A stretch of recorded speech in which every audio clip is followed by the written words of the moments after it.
ঈদের দ্বিতীয় দিনেও কোরবানি দিচ্ছেন অনেকে, চামড়ায় এবারও অসন্তোষ, মিলল না সরকার নির্ধারিত দাম। মার্কিন ইরান 60 দিনের যুদ্ধবিরতির সমঝোতা স্মারক চূড়ান্ত, দুদেশের শীর্ষ নেতাদের অনুমোদন পেলে কার্যকর। দেখছিলেন ক্রাউন সিমেন্ট সংবাদ শিরোনাম, এবারে বিস্তারিত। ঈদ উল আজহা পালনে আজও রাজধানীর বিভিন্ন এলাকায় পশু কোরবানি দিচ্ছেন অনেকে। প্রথম দিন কষায় না পাওয়া সহ নানা কারণে দ্বিতীয় দিনের এ কোরবানি। কারো কারো পারিবারিক প্রথা অনুযায়ীও দ্বিতীয় দিনের আয়োজন। রাজধানীর দ্বিতীয় দিনের কোরবানির খবর জানাচ্ছেন সহকর্মী মেজবা রহমান, সরাসরি যাচ্ছে তার কাছে। মেজবা, এই মুহূর্তে কোথায় আছেন আপনি? কেমন দেখছেন দ্বিতীয় দিনের কোরবানি?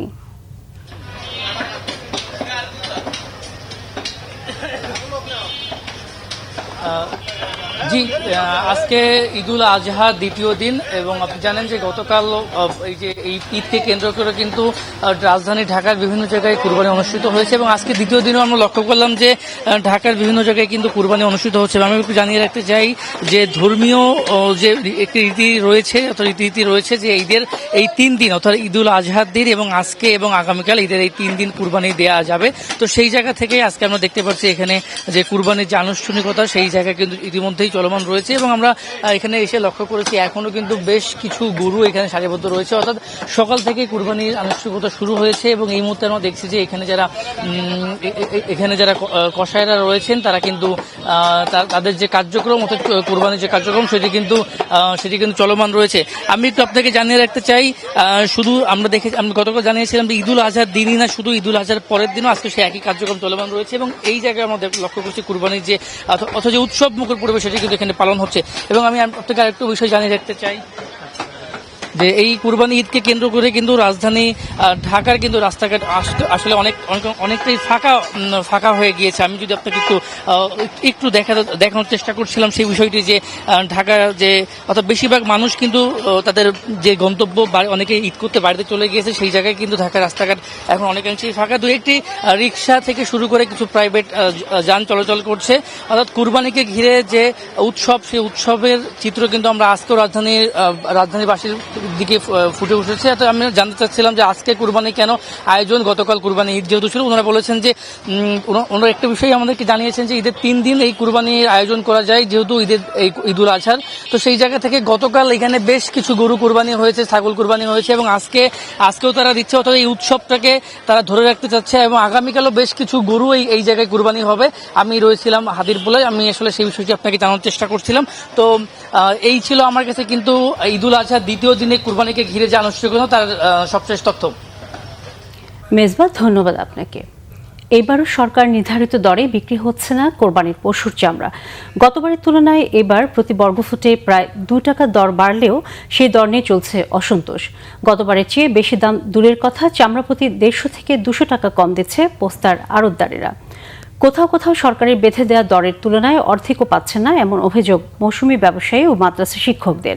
আড়তদারদের দাবি, লবণ ও কেমিক্যালের চড়া দামের কারণেই কমেছে চামড়ার দর। শুভ মাহফুজের রিপোর্ট।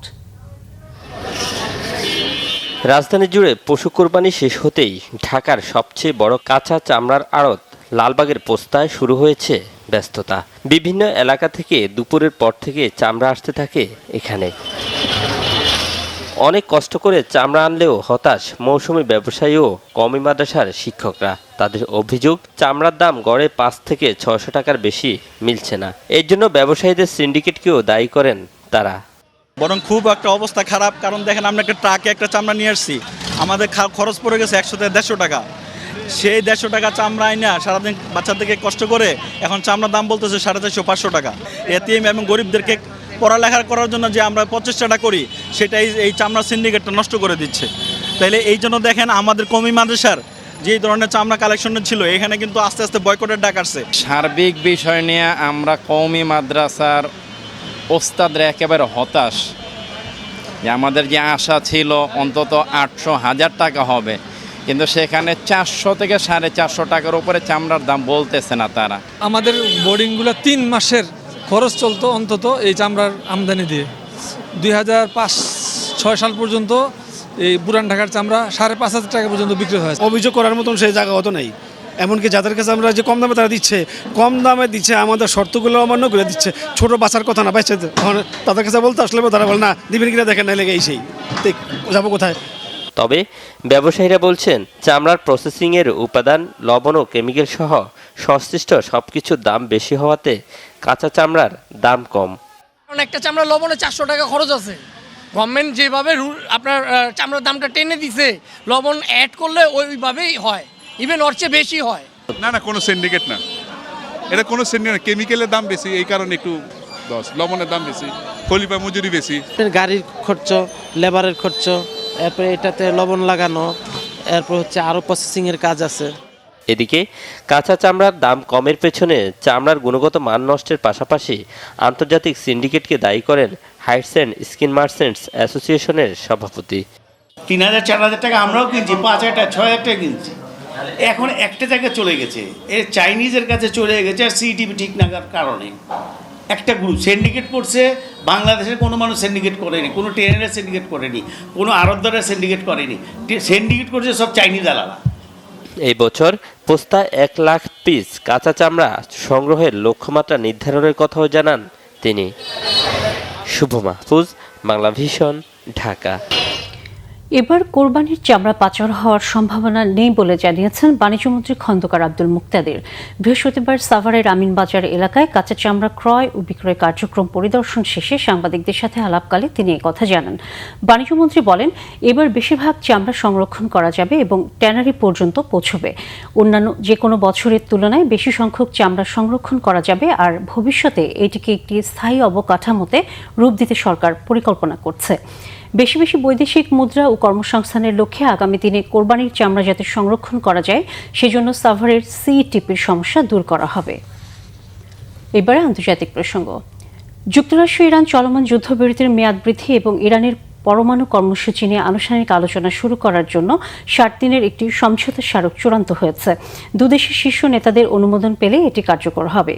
উপসাগরীয় অঞ্চলে নতুন করে পাল্টা হামলার খবরের মাঝেই এই চুক্তির কথা সামনে এলো। মার্কিন কর্মকর্তাদের বরাতে শুক্রবার আল জাজিরার প্রতিবেদনে বলা হয়, যুদ্ধবিরতি ও পরমাণু আলোচনা নিয়ে ইরান ও যুক্তরাষ্ট্রের আলোচকরা একটি কাঠামোতে সম্মত হয়েছেন। তবে মার্কিন প্রেসিডেন্ট ডোনাল্ড ট্রাম্প এটির চূড়ান্ত অনুমোদন দেয়নি। এমনকি ইরানের নেতাদের পক্ষ থেকেও এই বিষয়ে চূড়ান্ত কিছু জানানো হয়নি।